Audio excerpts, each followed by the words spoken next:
Hello students, आज आपका topic है प्रकाश, जिसका लेक्चर नंबर 7। और लेक्चर नंबर 7 से पहले लेक्चर नंबर 6 में हमने आपको कुछ चीज़ें बताई थी।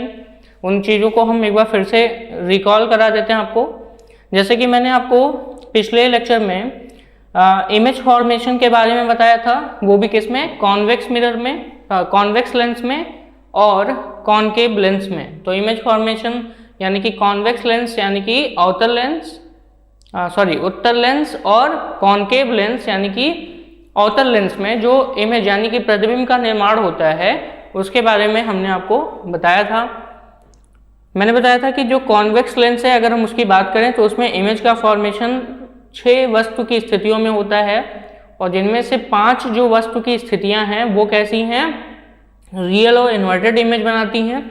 और जो लास्ट में मैंने F1 और लेंस के बीच में जो ऑब्जेक्ट रखा था, उसका जो इमेज बनता था वो कहाँ बनता था, आपका वर्चुअल एंड इरेक्ट बनता था, अर्थात आभासी व सीधा बनता था। ठीक है, तो ऐसे अगर हम उत्तर लेंस में प्रतिबिंब के बनने को देखें तो 5 स्थितियों में प्रतिबिंब रियल और इन्वर्टेड यानी कि वास्तविक व उल्टा बनता है, लेकिन एक स्थिति में वो इमेज कैसा बनता है यानी कि प्रतिबिंब का निर्माण कैसा होता है या उसका नेचर कैसा होता है, वर्चुअल और इरेक्ट यानी कि आभासी व सीधा। क्लियर।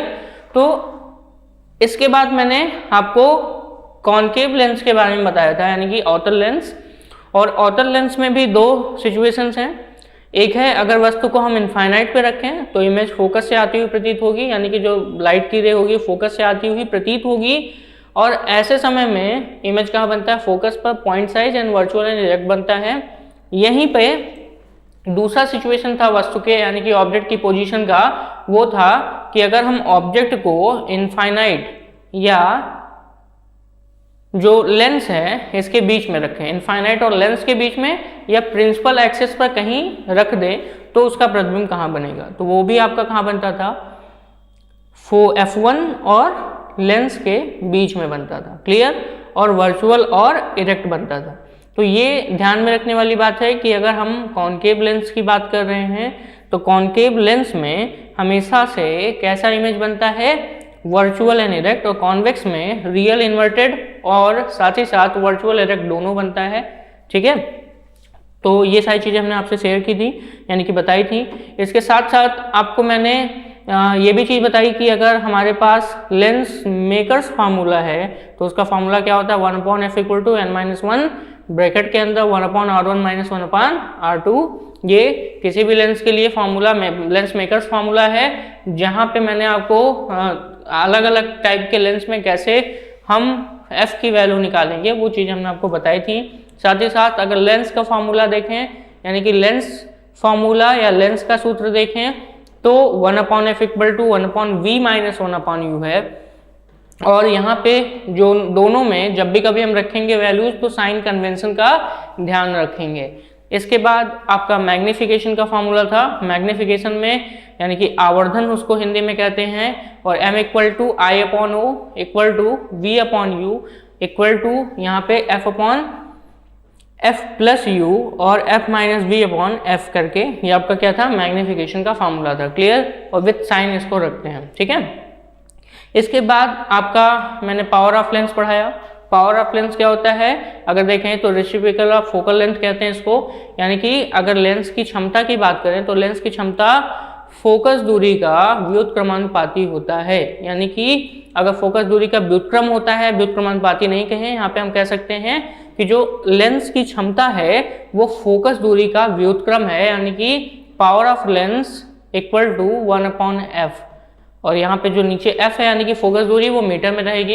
यहीं पे पावर = 100/f, तो ऐसे समय में जो फोकस दूरी है वो किस में रहेगा, आपका सेंटीमीटर में रहेगा। ठीक है। यहाँ से यूनिट आप अगर देखें तो पावर की unit metre inverse, centimetre inverse बन रही है। और इसको भी साइन के साथ रखेंगे। अगर कॉन्वेक्स लेंस है तो यहाँ पे आप पॉजिटिव f रखोगे, और वहीं पे अगर कॉनकेव लेंस है तो यहाँ पे आप -f रखोगे, यानी कि नेगेटिव f रखोगे। क्लियर।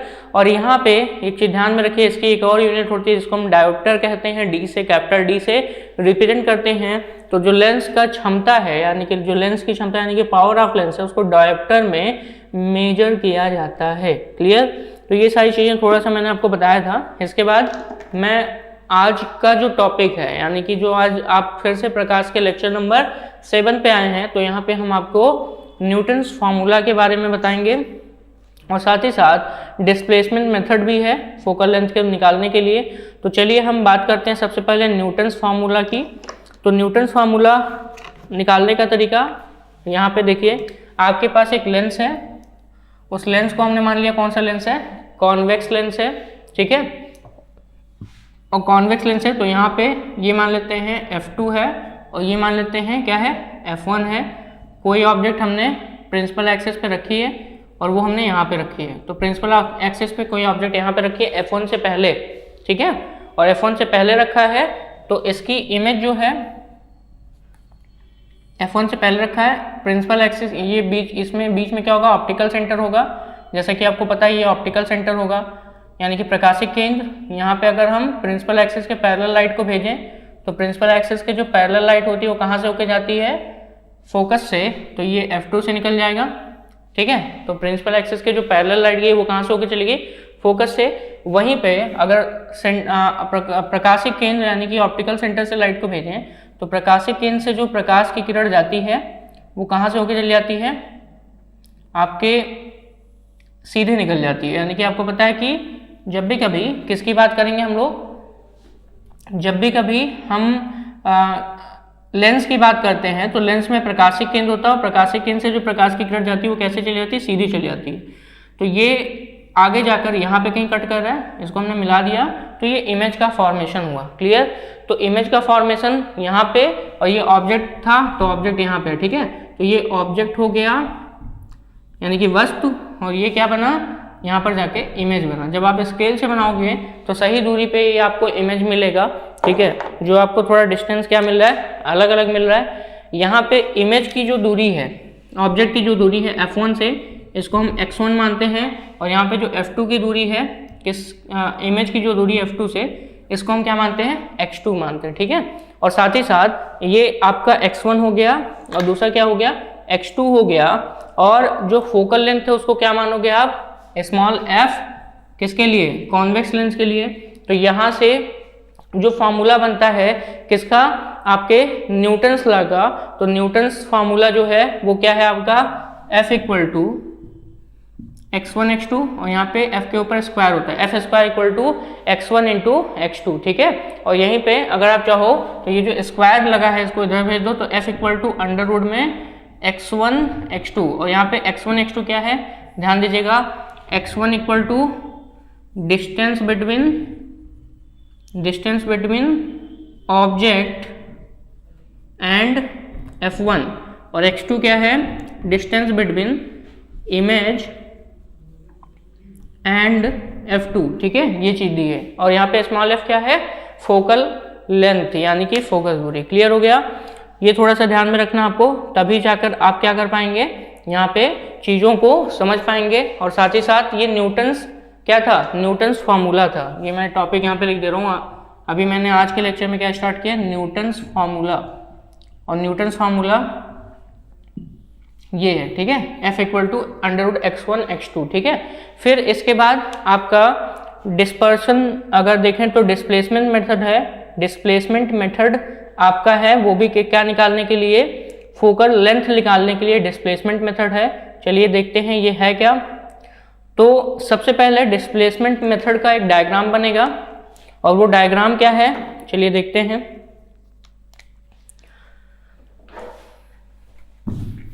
जैसा कि आपने न्यूटन्स फार्मूला देखा, इससे भी हम फोकल लेंथ पता करते हैं, ठीक है। जैसा आपने किस में देखा है, आपने न्यूटन्स फार्मूला में देखा, इससे भी हम फोकल लेंथ पता करते हैं। F equal to under root क्या है, x1 और x2 करके है, ठीक है। ऐसे ही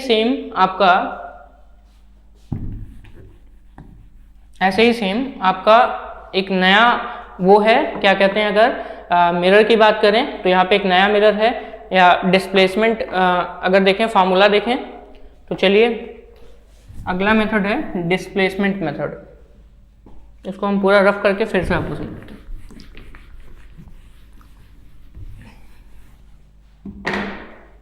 ठीक है, डिस्प्लेसमेंट मेथड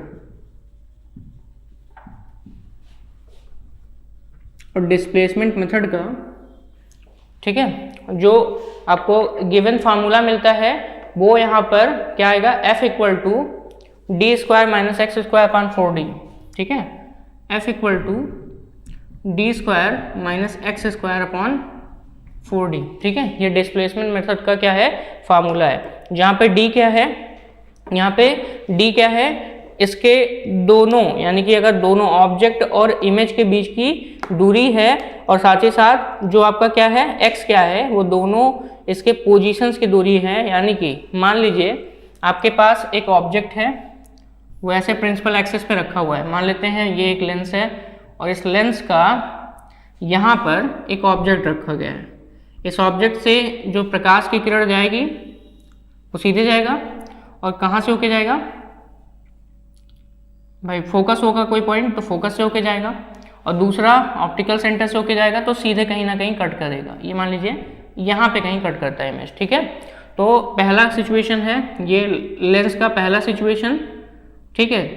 तो लेंस एक बार यहाँ रखा है तो ऑब्जेक्ट का यानी कि इसको हम पॉइंट ले लेते हैं, इसको मान लेते हैं O है और ये क्या है, O डैश है। तो इसकी इमेज यहाँ पे बन रही है, प्रिंसिपल एक्सिस पे यहाँ पे कहीं बन रही है, और ये जो जहाँ पे प्रतिबिंब बन रहा है इसको हम नाम दे देते हैं I डैश, ठीक है। ये हो गया।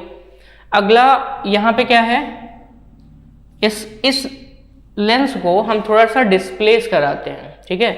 और डिस्प्लेस करा करके मान लेते हैं कितना डिस्प्लेस करा दिया हमने, सपोज दैट हमने यहाँ से इसको यहाँ पहुँचा दिया, इसी लेंस को डिस्प्लेस करा दिया। यानी कि पहले यहाँ पे था, अब उसको हमने यहाँ पे पहुँचा दिया, और ये जो दूरी है मान लेते हैं कितनी है, x है, स्मॉल x, ठीक है।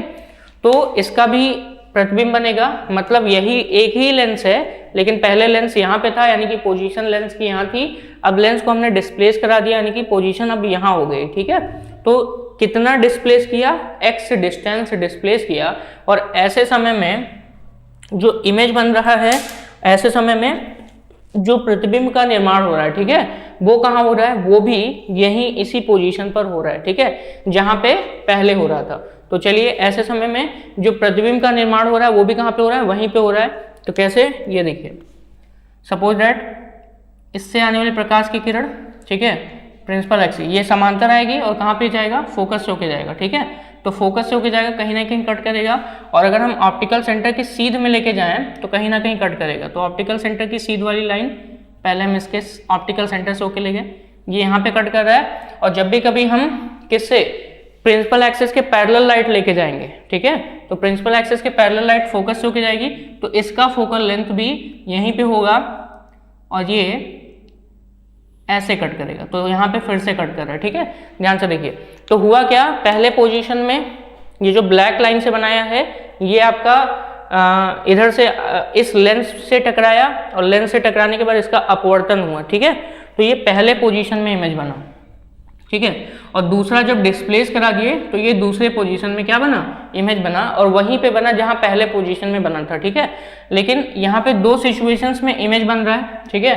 तो ये जो इमेज बना है अभी भी, ये ब्लू वाला दूसरे सिचुएशन का इमेज है, ठीक है, और यहीं पे अगर हम बात करें ब्लैक वाले की, तो ये पहले सिचुएशन में आपने इमेज बनाया है, और रूल्स वही फॉलो किए हैं जैसा आप रूल्स फॉलो करते हैं कि प्रिंसिपल एक्सिस के पैरेलल आने वाली प्रकाश की किरण कहाँ से होके जाती है, फोकस से होके जाती है, ठीक है। तो ये मान लो पहले सिचुएशन में फोकस यहाँ था और ऑप्टिकल सेंटर से जाने वाली सीधी चले गए तो इमेज यहाँ बना, और दूसरे सिचुएशन में जब लेंस यहाँ से हटके यहाँ पे आ गया, डिस्प्लेस होके आ गया यानी कि विस्थापित हो गया, तो प्रकाश की किरण सीधे और यहाँ पे टकराई और फोकस से होके गई, यानी कि फोकस यहाँ पे है, ठीक है, और जो ऑप्टिकल सेंटर से सीधे जाएगा वो सीधे चला गया, तो इमेज यहाँ पे बन रहा है, क्लियर।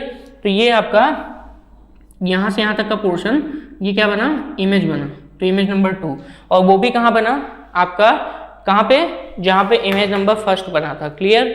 तो ऐसे समय में जो आपका इमेज बन रहा है, तो इमेज और ऑब्जेक्ट की जो बीच की दूरी है, इमेज और ऑब्जेक्ट के बीच की जो दूरी है, इसको हम किससे लिखते हैं, कैपिटल डी, ठीक है। इमेज और ऑब्जेक्ट के बीच की जो दूरी है वो उसको हम किससे लिखते हैं, कैपिटल डी, और D should be greater than 4f, ठीक है। ये कितने से होता है, 4f, यानी कि फोकस दूरी का 4 गुना होता है। जो इमेज और ऑब्जेक्ट के बीच जो डिस्टेंस होता है वो कितना होता है, लगभग 4f से, यानी कि फोकस दूरी के 4 गुने से भी ज़्यादा होना चाहिए, ठीक है, तभी जाके ये सिचुएशंस आपको प्राप्त होगी, ठीक है। तो यहाँ पे जो फॉर्मूला मिला वो क्या था, f equal to D square minus X square upon 4d, ठीक है, और D square minus X square upon 4d, ये चीज क्लियर कर लीजिए। तो इसी को हम क्या बोलते हैं, डिस्प्लेसमेंट मेथड कहते हैं, ठीक है, इसी को हम क्या कहते हैं, डिस्प्लेसमेंट मेथड कहते हैं। और यहीं पर अगर हम बात करें इसको मैग्निफिकेशन के रूप में लिखना चाहें तो मैग्निफिकेशन के रूप में इसी फॉर्मूले को जो अभी अभी आपने लिखा है f equal to D square minus X square upon 4d, इसको हम लिख सकते हैं x upon m1 minus m2 magnification के फॉर्मूले में। तो ये फॉर्मूला तो आपको मिला ही मिला है, और साथ ही साथ यहीं पे इसी को इक्वेट करके हम एक और फॉर्मूले में इसको लिख सकते हैं, ठीक है। ये आपको हो जाएगा, अगर हम इसको अलग फॉर्मूले में लिखना चाहें तो ये हो जाएगा x upon m1 minus m2। ये मैग्निफिकेशन के साथ इसको हमने कोरिलेट कर दिया, जहाँ पे m1 क्या है, पहले इमेज का मैग्निफिकेशन है, और m2 क्या है, दूसरे इमेज का मैग्निफिकेशन है। क्लियर करते हैं, m1 क्या है, m1 equal to magnification equal to होता है height of image upon height of object. तो हाइट ऑफ इमेज कितना है, i1, तो मान लेते हैं हाइट ऑफ इमेज कितना है, i1, तो ये i1 हो गया। दूसरी चीज, दूसरे सिचुएशन में यहाँ पे आई डबल डैश कर देते हैं, ये दूसरे सिचुएशन का है, ठीक है, अपॉन ऑब्जेक्ट की हाइट उतनी ही है, ठीक है, वो हो गया। दूसरे सिचुएशन में m2, मतलब दूसरे पोजीशन में अगर देखें तो मैग्निफिकेशन क्या हो गया, तो ये हो जाएगा i2 अपॉन o, क्योंकि o तो हमेशा सेम रहेगा, ऑब्जेक्ट एक ही जगह पे है, ठीक है, लेकिन इमेज जो है उसकी हाइट छोटी बड़ी हो रही है, बट पोजीशन आपको एक जगह मिल रहा है। क्लियर, तो यहाँ पे थोड़ा सा ध्यान रखना है कि जहाँ पे आपकी पहली पोजीशन मिली थी वहीं पे दूसरी भी पोजीशन आपको मिल रही है, ठीक है। तो यहाँ पे m1 इक्वल टू क्या हो गया, i1 upon o, m2 equal to क्या हो गया, i2 अपॉन o। i1 क्या है, यह है हाइट ऑफ फर्स्ट इमेज, यानी कि पहले प्रतिबिंब की ऊंचाई, और ये क्या है, हाइट ऑफ नाम से पता चला 2 लिखा है, तो हाइट ऑफ सेकेंड इमेज, ठीक है, ये हो गया, तो दूसरे प्रतिबिंब की ऊंचाई, ठीक है। और यहाँ पे अगर m1 m2 को मल्टीप्लाई कर दें, ठीक है, m1 और m2 को हम क्या कर दें, मल्टीप्लाई कर दो, तो m1 into m2 equal to क्या हो जाएगा, i1 upon o into i2 upon o, ठीक है, i1 into o upon i2 into o, ठीक है। तो m1 इंटू m2 कर दिया, तो यहाँ पे क्या हो जाएगा, i1 upon o equal two into i2 upon o, और ऐसे समय में दोनों की वैल्यू कितनी हो जाती है, 1 के आसपास आती है, कितनी आती है, 1 के आसपास आती है, ठीक है। तो ये आपका कितना हो जाएगा, m1 इंटू m2 कितना हो जाता है, यहाँ पे सीधे सीधे क्या लिखेंगे, 1 के इक्वल हो जाएगा। क्लियर, चलिए, तो ये सारी चीज़ें आपके यहाँ पे क्लियर होनी चाहिए, ठीक है। साथ ही साथ अगर साइज ऑफ ऑब्जेक्ट की बात करें, सिर्फ और सिर्फ हमको ऑब्जेक्ट की साइज निकालनी है, तो साइज ऑफ ऑब्जेक्ट क्या हो जाएगा, ओ इक्वल टू हो जाएगा अंडर रूट में i1 इंटू i2, ये हमारा साइज ऑफ ऑब्जेक्ट निकालने का फॉर्मूला है। मैग्निफिकेशन को मल्टीप्लाई करने देंगे, अगर m1 और m2 को मल्टीप्लाई कर देंगे तो वो कितना हो जाएगा, 1 हो जाएगा, ठीक है। और वहीं पे अगर हम साइज ऑफ ऑब्जेक्ट की बात करें तो अंडर रूट में i1 इंटू i2 मिलेगा आपको। क्लियर, तो ये चीज़ें ध्यान में रखनी है। साथ ही साथ अब हम बात करेंगे, जो अगला टॉपिक है वो है कटिंग ऑफ लेंसेज, ठीक है, यानी कि लेंस की कटिंग कैसे होगी, और लेंस की कटिंग होगी तो क्या क्या चीज़ें उसमें बदलती हैं और कब कैसे बदलती हैं, क्या चीज़ नहीं बदलती, इस पर भी क्वेश्चन आता है, ठीक है। तो पहली बात तो ये समझ लिया डिस्प्लेसमेंट मेथड क्या था।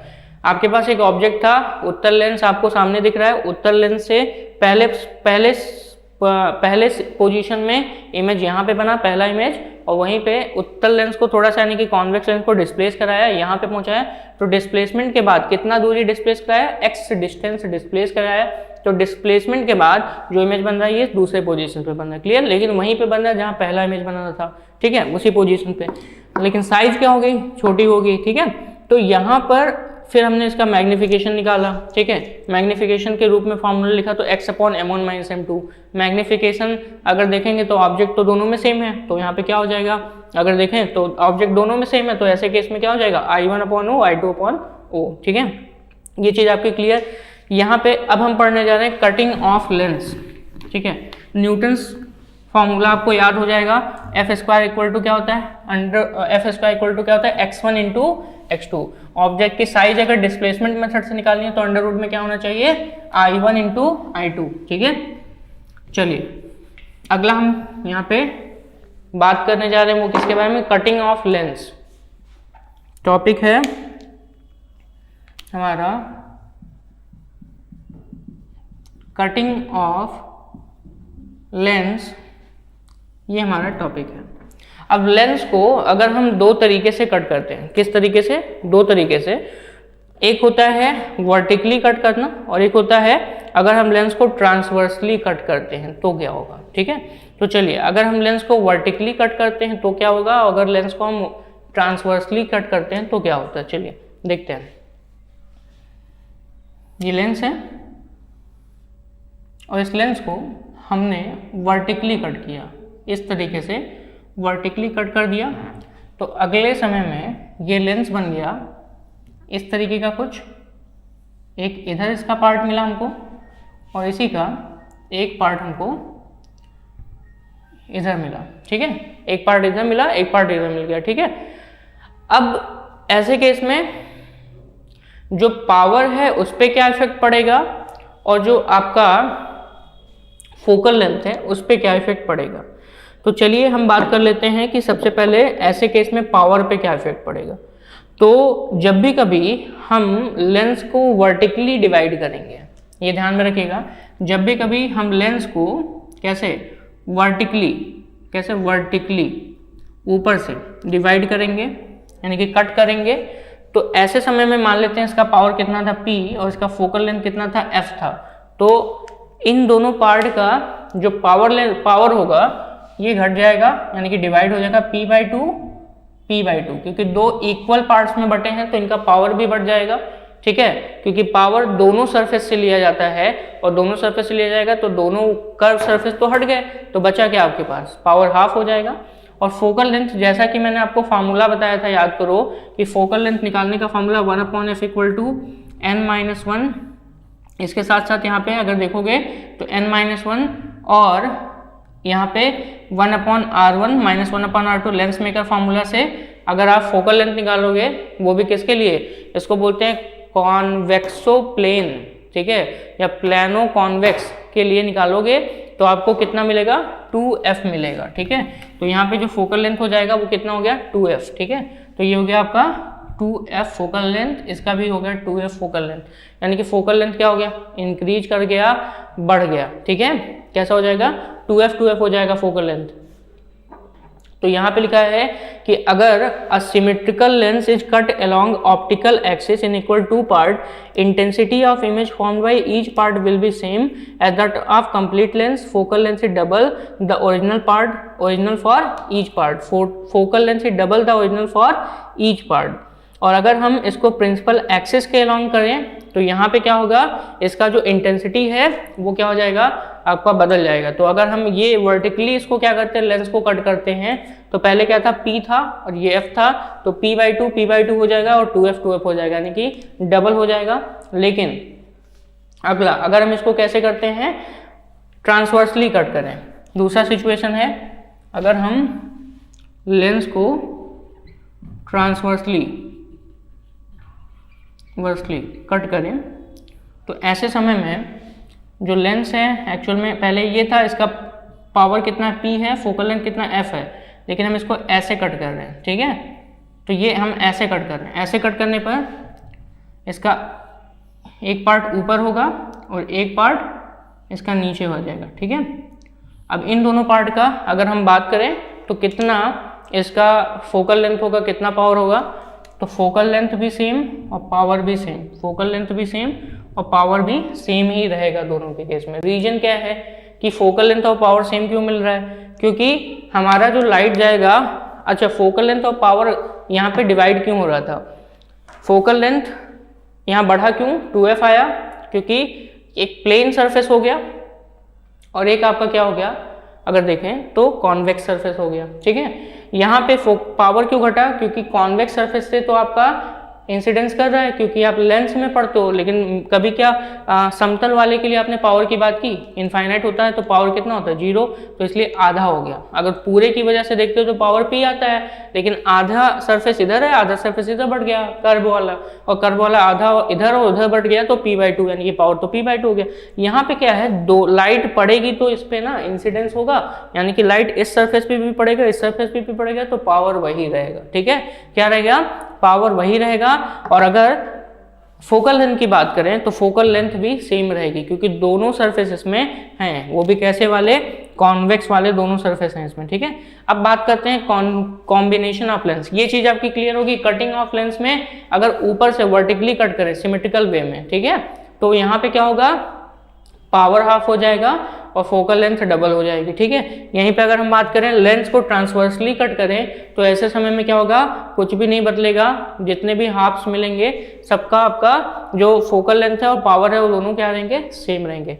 यानी कि क्वेश्चन ऐसे दे सकता है, प्रिंसिपल एक्सिस के लॉन्ग अगर कट करें इक्वल पार्ट्स में तो क्या होगा, तो पावर और फोकल लेंथ आपके वही रहेंगे।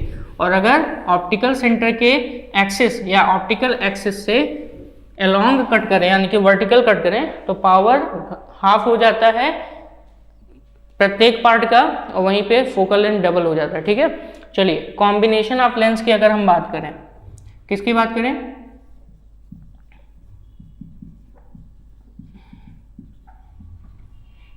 कॉम्बिनेशन ऑफ लेंस यानी कि लेंस का संयोजन। तो लेंस का संयोजन अगर हम बात करें तो लेंस के संयोजन में दो लेंस आप मिक्स कर दो, कई सारे लेंस मिक्स कर दो, तो कैसे मिक्स करना है ये सारी चीज़ें आपको पता है कि अगर दो लेंस मिक्स कर दिए तो दोनों की फोकस दूरी को ऐड करना पड़ेगा, यानी कि उनके पावर को ऐड करेंगे। तो जब भी कभी एक सिस्टम ऑफ लेंस दिया गया हो और उसका नेट पावर, ठीक है, साथ ही साथ उसका नेट फोकल लेंथ और साथ ही साथ अगर उसका नेट मैग्निफिकेशन पता करना हो तो इसको लिखने का तरीका क्या होता है, ध्यान से देखिए। कई सारे लेंस दिए गए हैं 1 2 3 4 ऐसे कई सारे अलग अलग लेंस को एक साथ क्या कर दिया, कंबाइन कर दिया गया, ऐसे मान लीजिए और भी सारे। तो ऐसे समय में जो कॉम्बिनेशन ऑफ लेंस होगा इसमें पावर ऑफ कॉम्बिनेशन, ठीक है, यानी कि पावर ऑफ कॉम्बिनेशन, लेंस के कॉम्बिनेशन में जो कॉम्बिनेशन मिलेगा उसका पावर अगर निकालेंगे तो P इक्वल टू जितने भी होंगे सबका पावर आप ऐड कर दो, P2 plus P3 plus and so on, जितने भी आएंगे। ठीक है, और यहीं पे अगर फोकस लेंथ यानी कि फोकस दूरी आप कॉम्बिनेशन देखें तो फोकस दूरी आप कॉम्बिनेशन निकालने के लिए आपको पता है इसी फॉर्मूले को फिर से देखो, P मतलब होता है 1/f, तो P मतलब होता है 1/f, तो इस P की जगह हम कॉम्बिनेशन का फोकस दूरी रखेंगे 1/f। ये कॉम्बिनेशन की फोकस दूरी होगी, यानी कि संयोजन का फोकस दूरी पूरे का जब आप ऐड करके देखते हो तब कितना फोकस दूरी, वो ये है, और ये पार्ट वाइज यानी कि हर अलग अलग लेंस का, तो 1/f1 plus 1/f2 plus 1/f3, ये 3 तक हो गया, और जितने भी आगे जोड़ते जाओगे सबको, लेकिन विथ साइन यानी कि साइन के साथ रखना है, ये ध्यान में रखना है। ठीक है, पावर को भी साइन के साथ में रखना है। और यहीं पे जो तीसरा है जो मैंने बोला मैग्निफिकेशन ऑफ कॉम्बिनेशन, यानी कि मैग्निफिकेशन ऑफ कॉम्बिनेशन, यानी कि यहाँ पे अगर बात करें तो संयोजन का आवर्धन, मैग्निफिकेशन ऑफ कॉम्बिनेशन की अगर हम बात करें तो ये m से डिनोट करते हैं। और जब भी कभी कॉम्बिनेशन की बात की जाएगी तो जितने भी मैग्निफिकेशन मिलेंगे सबको आप मल्टीप्लाई कर दोगे, मतलब m है तो m इक्वल टू पहले का मैग्निफिकेशन इंटू दूसरे का मैग्निफिकेशन इंटू तीसरे का magnification into and so on, जितने भी मिलेंगे कहाँ तक, इनफाइनाइट तक, जहाँ तक मिलते चले जाएं। क्लियर, तो ऐसे समय में आपका अगर देखा जाए तो मैग्निफिकेशन का फॉर्मूला क्या हो गया, संयोजन यानी कॉम्बिनेशन का m1 m2 m3 का मल्टीप्लाई, ऐसे जितने भी आएंगे power of combination P1 plus P2 plus P3। और यहाँ पे अगर आप देखेंगे full focus length of combination नहीं, फोकस दूरी कॉम्बिनेशन का, तो ये आपका हो गया, क्योंकि पावर का फॉर्मूला 1/f होता है तो हर जगह हमने 1/f रख के इसको हमने निकाल दिया। क्लियर, तो इसको चाहो तो आप कैपिटल F भी लिख सकते हो, क्योंकि कॉम्बिनेशन का है तो कॉम्बिनेशन को कैपिटल एफ से दिखा सकते हो, तो 1 upon capital F equal to 1 upon F1 F2 F3। Clear. अच्छा, अब यहाँ पे क्या है कि अगर सिर्फ दो ही लेंस हो तो दो ही अगर लेंस हो उसका कॉम्बिनेशन देखें तो कॉम्बिनेशन के लिए आपको कौन सा फार्मूला चलेगा भाई, यहाँ पे 2 है तो 3 की जगह 2 ही रखना पड़ेगा। तो सिंपल सी बात, जो भी है सब इसी फार्मूले से आता है, चाहे 2 का, चाहे 3 का, चाहे 10 का आप निकालना चाहो, चाहे जितने कॉम्बिनेशन बनाओ उसका आप इन्हीं फार्मूलों से पावर भी निकाल सकते हो। और साथ ही साथ अगर आप देखो तो उनको आप कैसे निकाल सकते हो, उनका फोकल लेंथ भी निकाल सकते हो, कॉम्बिनेशन का उनका मैग्निफिकेशन भी निकाल सकते हैं। क्लियर। अगला सिल्वरिंग ऑफ लेंस। ठीक है, सिल्वरिंग ऑफ लेंस भी कई चीज़ों पे डिपेंड करता है। तो यहाँ पे जैसे मान लीजिए, ये भी समझ लीजिए, अगला जो टॉपिक है वो है सिल्वरिंग ऑफ लेंस, यानी कि लेंस को अगर हम कलई कर दें तो उस पर क्या इफेक्ट पड़ेगा। ठीक है, या उससे चीज़ें कैसी बनेगी वो भी चीज़ें आप देख लेते हैं। चलिए बात करने जा रहे हैं हम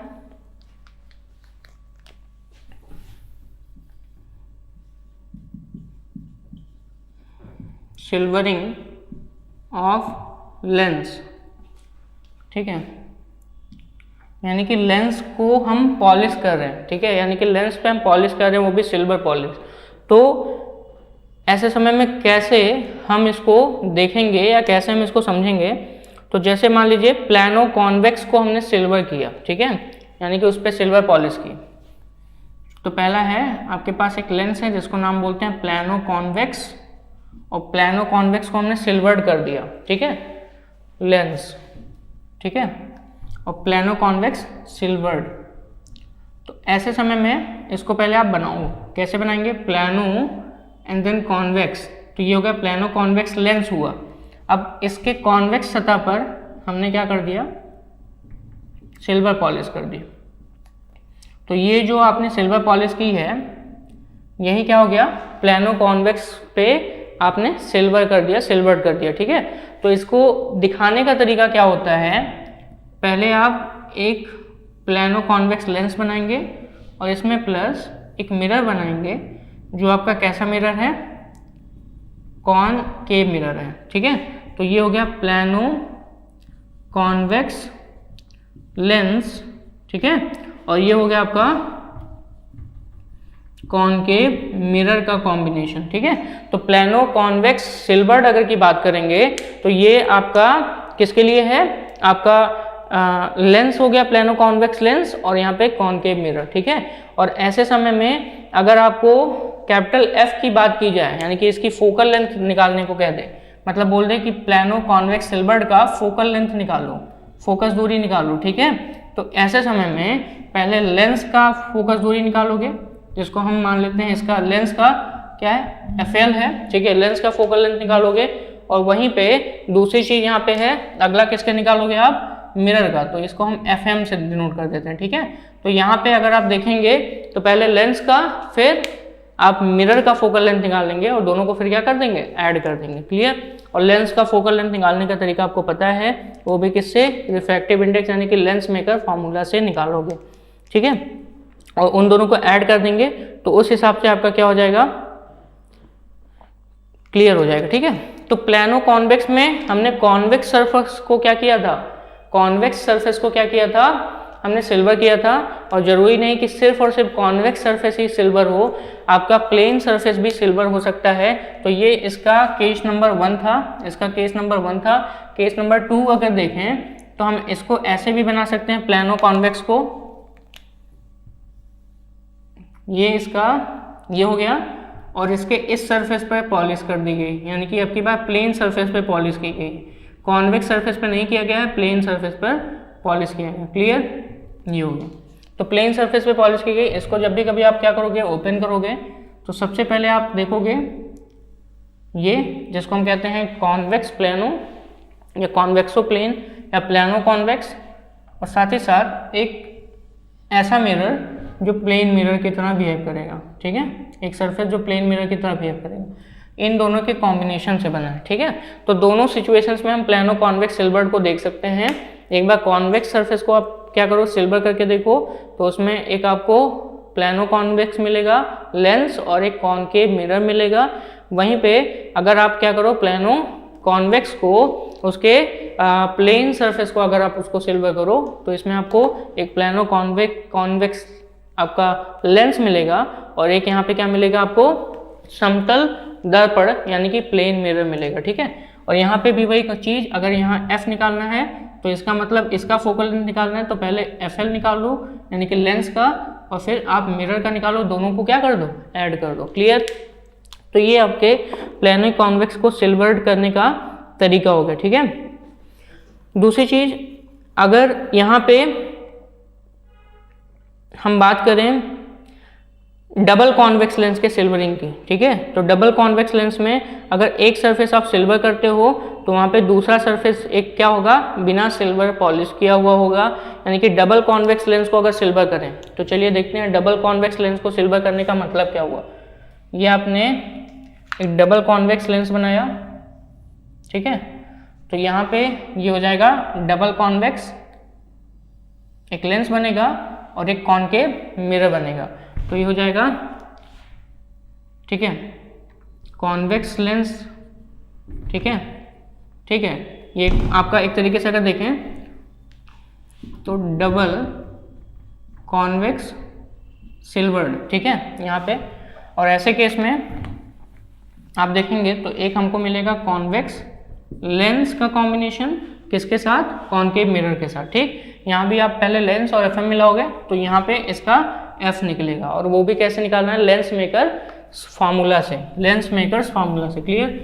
तो ये चीज़ें आपकी यहाँ पे क्लियर हो गई, और इसको हम क्या कहेंगे, सिल्वरिंग ऑफ लेंस कहेंगे, ठीक है, सिल्वरिंग ऑफ लेंस, ठीक है। यहाँ से आप फोकल लेंथ निकाल सकते हैं, और ऐसे क्वेश्चंस आपके आते हैं। अगर आपको कि सिल्वरिंग ऑफ लेंस का एक ऐसे सिंपली फार्मूला देखना है, वो कैसे निकालना है, तो 1/f equal to 2/FL, 1/f equal to 2/FL plus 1/FM, ये होता है फार्मूला जब कभी सिल्वरिंग ऑफ लेंस की जाए, यानी कि लेंस को दर्पण की तरह बिहेव कराया जाए, तो उस समय जो सिल्वर्ड लेंस है उसका जो फोकल लेंथ निकलेगा, ठीक है, सिल्वर्ड लेंस है उसका जो फोकल लेंथ, यानी कि इसको निकालना है तो डायरेक्ट फार्मूला कौन सा लगाओगे, 1/f equal to 2/FL plus 1/FM, ठीक है, 2/FL प्लस 1/FM, मतलब FL निकाल लो, FM निकाल लो,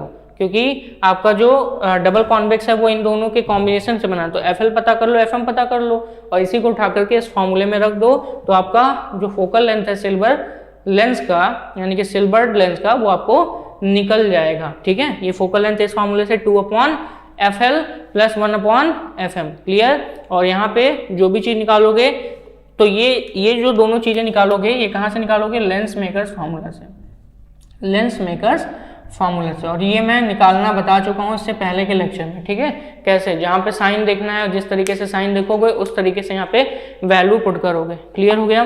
तो सिल्वरिंग ऑफ लेंस आपका क्लियर हो गया।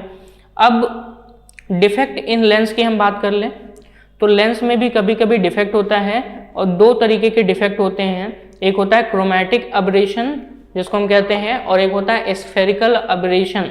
तो डिफेक्ट इन लेंस की बात करें, चलिए अगला टॉपिक है हमारा डिफेक्ट इन लेंस। अगला टॉपिक है हमारा वो है डिफेक्ट इन लेंस, ठीक है।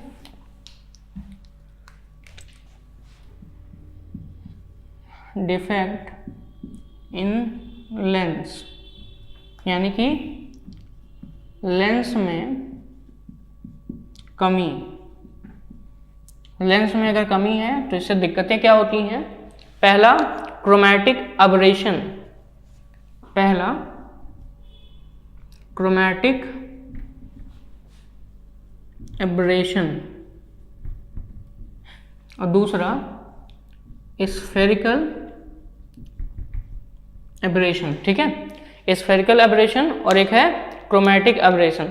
अब क्रोमैटिक एब्रेशन का मतलब समझो अगर हम बात करें कि सफ़ेद प्रकाश की किरण को किसी लेंस से आपतित करा करके उसका अपवर्तन कराएं, तो ऐसे समय में होगा क्या कि जो इमेज बनेगी वाइट ऑब्जेक्ट का, ठीक है, वाइट ऑब्जेक्ट का जो इमेज बनेगा, यानी कि उससे जो श्वेत प्रकाश की किरणें आएंगी, वाइट ऑब्जेक्ट का जो इमेज बनेगा वो आपका कैसा बनता है, कलर्ड बनता है और ब्लर्ड बनता है। ब्लर्ड का मतलब धुंधला बनेगा, ठीक है। तो इसे हम क्या कहते हैं, क्रोमैटिक एब्रेशन, ठीक है। क्योंकि अगर हम वाइट लाइट की बात करें तो वाइट लाइट के लिए जो रिफ्रैक्टिव इंडेक्स होता है वो अलग अलग रंग के लिए अलग अलग प्रकार का होता है, ठीक है। तो अलग अलग रंग के लिए अलग अलग प्रकार का होता है, और इसी वजह से जो इनका अपवर्तनांक है यानी कि रिफ्रैक्टिव इंडेक्स, जो मैंने बताया कि अलग अलग रंग के लिए जो रिफ्रैक्टिव इंडेक्स है मीडियम का वो अलग अलग होता है।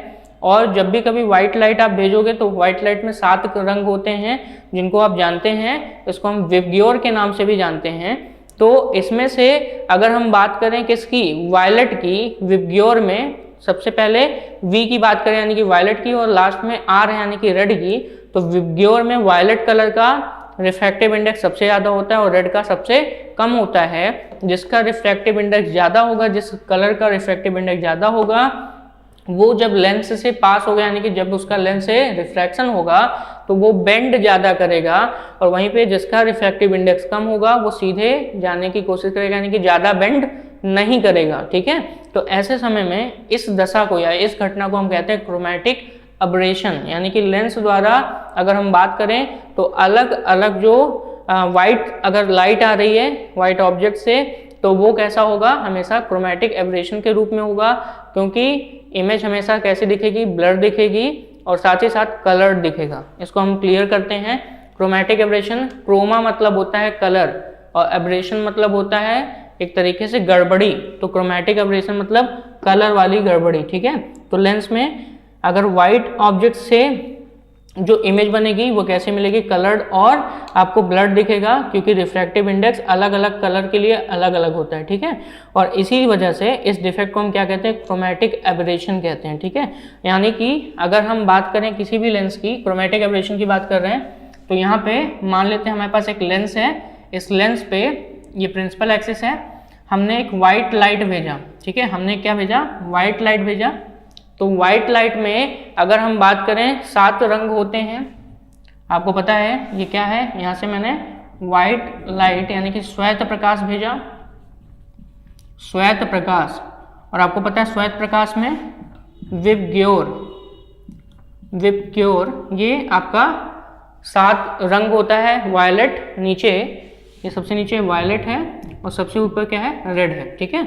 वायलेट का जो रिफ्रैक्टिव इंडेक्स होता है और जो रेड का रिफ्रैक्टिव इंडेक्स होता है दूसरे कलर के लिए, वो सबसे ज़्यादा किसका होता है, वायलेट का, और सबसे कम किसका होता है, रेड का, ठीक है। ये रिफ्रैक्टिव इंडेक्स का अगर देखें तो कंपैरिजन है, तो ऐसे समय में डिफ्लेक्शन भी किस में ज़्यादा होगा, वायलेट में, जिसका रिफ्रैक्टिव इंडेक्स ज़्यादा उसमें डिफ्लेक्शन भी ज़्यादा होता है। तो प्रिंसिपल एक्सिस से पैरेलल जाने वाली जो प्रकाश की किरण होती है वो फोकस से होकर जाना चाहेगी। तो अगर ये व्हाइट लाइट ना होता यानी कि कई रंगों का मिक्सचर ना होता तो सिर्फ एक ही जगह पर प्रिंसिपल एक्सिस पे फोकस होती, लेकिन अब क्या होगा, रेड वाला आपका कुछ दूर पे जाके फोकस होगा, कुछ दूर पे जाके फोकस होगा, ये प्रिंसिपल एक्सिस पे मान लो यहाँ फोकस हुआ, ठीक है। और वहीं पे वायलेट वाला ज़्यादा बेंड करेगा तो वो यहाँ पे जाके फोकस हो रहा है, ठीक है, ये यहाँ पे।